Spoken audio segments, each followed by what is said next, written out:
এখন আমি যদি বলি চাঁদাবাজি থামানোর দায়িত্বটা কার, বিএনপির নাকি সরকারের? সরকারের অবশ্যই। সরকারের। সরকার সেটা করে না কেন? সরকারও করছে না ওই একই কারণে, এই যে হোক না একটু বদনাম বিএনপির, একটু ডিফেম হোক না বিএনপি, অসুবিধাটা কি?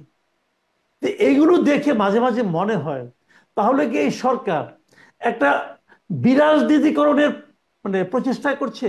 আসলে আর কি কোনো উদ্দেশ্য, মানে জনাব মাসুদ কামাল, সরকার বিএনপি ডিফেম হোক, এটা একটা, এটাই একটা মানে সরকার, ধরুন মব জাতীয় যেই অপরাধগুলো হচ্ছে সেগুলো ব্যবস্থা না তো দূরের কথা, প্রেশার গ্রুপ, এটা আওয়ামী ন্যারেটিভ, এখানে এরা সফট আওয়ামী লীগার, এই ধরনের নানান রকম টার্মও আমরা এখন শুনতে পাচ্ছি।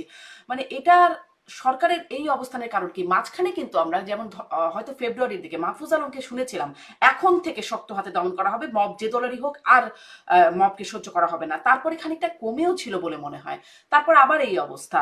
আহ, সরকার কি এখন আবার বিশেষ করে ছাড় দেওয়ার কোনো জায়গায় গেল? আজকে কিন্তু আবার প্রধান উপদেষ্টা প্রেস সচিবও বলছেন যে আইন শৃঙ্খলা বাহিনী এখন থেকে আহ, শক্তভাবে আইন প্রয়োগ করবে, যেন মানে নির্বাচনের আগে শক্তভাবে আইন প্রয়োগ করার কথা হচ্ছে, নির্বাচনের আগে।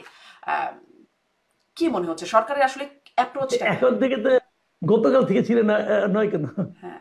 এখন থেকে কেন? মানে এতদিন যা হওয়ার হয়েছে এখন থেকে করবো কেন? এতদিন কি আপনি দায়িত্বে ছিলেন না? এতদিন আপনি বুঝেন নাই? হঠাৎ করে আজকে বলতেন, কাল রাত থেকে স্বপ্ন দেখছেন যে স্বপ্নে পাওয়া বুড়ি খেয়ে বলতেছেন আপনি এই কথা? এগুলো কি? তারা তো প্রথম দিন থেকে দায়িত্বে আছেন, তারা এতদিন করেননি কেন? এতদিন হতে দিয়েছি, অতএব এখন থেকে মানে হতে দিব না আর। ভাই এইগুলো হলো বলার জন্য, শুনেন, এদের কথা আমি কোনো গুরুত্বই দিই না আসলে। এদের কথার আমি কোনো গুরুত্বই দিই না, এরা যা ইচ্ছা তাই বলে, কেউ কিছু বলে না। আমাদের মিডিয়াগুলো হচ্ছে সব চামচা টাইপের মিডিয়া, এরা নিজেরা যা বলে ওটাকে ফলো করে প্রচার করে। পৃথিবীর আর কোন দেশে একটা প্রেস সেক্রেটারির কথা এত গুরুত্ব দিয়ে প্রচার করা হয় বলেন তো আপনি? এমনকি এই দেশে হইতো না আগে। এই দেশেও তো এইটাই তো প্রথম প্রেস সেক্রেটারি না, আর বহুত প্রেস সেক্রেটারি ছিল। এই প্রেস সেক্রেটারির কথা যেভাবে গুরুত্ব দিয়ে প্রচার করা হয় এরকম এত কথা হতো না।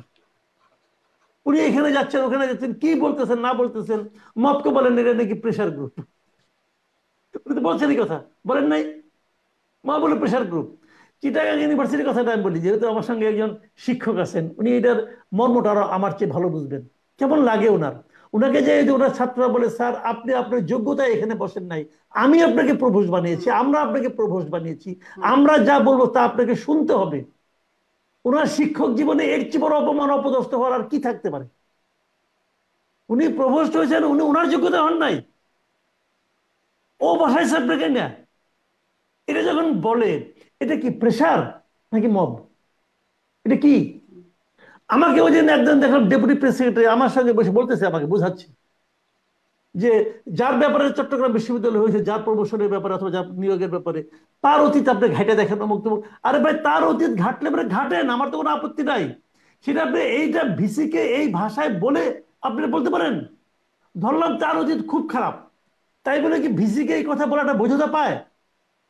যারা এটা বলেছে তাদের ছাত্রত্ব কি এখন আছে না? আছে। তো তারা কি এখনো থাকে? তাদের বিরুদ্ধে আপনি কখন যখন কোনো অ্যাকশন নিতে না পারেন, তখন আপনি প্রেস সেক্রেটারি হন আর যেই হন, আপনি যদি বলেন যে মব আর সহ্য করা হবে না, তখন আমি বলবো যে আপনি মবও বুঝেন না, সহ্যও বুঝেন না। আপনি আমাকে বলেন, পটিয়ার ঘটনা যেটা ঘটলো, পটিয়ার ঘটনার পরে এই এনসিপির একজন নেতা স্পষ্ট করে লিখলো, ফেসবুকে লিখলো যে পটিয়া থানাকে মাটির সঙ্গে গুড়িয়ে দেওয়ার সময় হয়েছে। এখনো কোনো এটা আছে কেন? এখনো গুড়িয়ে দেওয়া হলো না, তার বিরুদ্ধে কোনো মামলা হয়েছে, তাকে অ্যারেস্ট করা হয়েছে? একটা লোক বলতে পারে, এই সময় এসে বলতে পারে? আরেক ছেলে কি অয়ন না কি যেন নাম, সেও দেখলাম ফেসবুক স্ট্যাটাসে দিয়েছে এটা, যে পটিয়ার ওসিকে এখন ফাঁসিতে ঝোলানো জায়েজ হয়ে গিয়েছে। হুম। তো এটা বলতে পারে সে? এটা তো বলতে পারে না, কিন্তু বলেছে।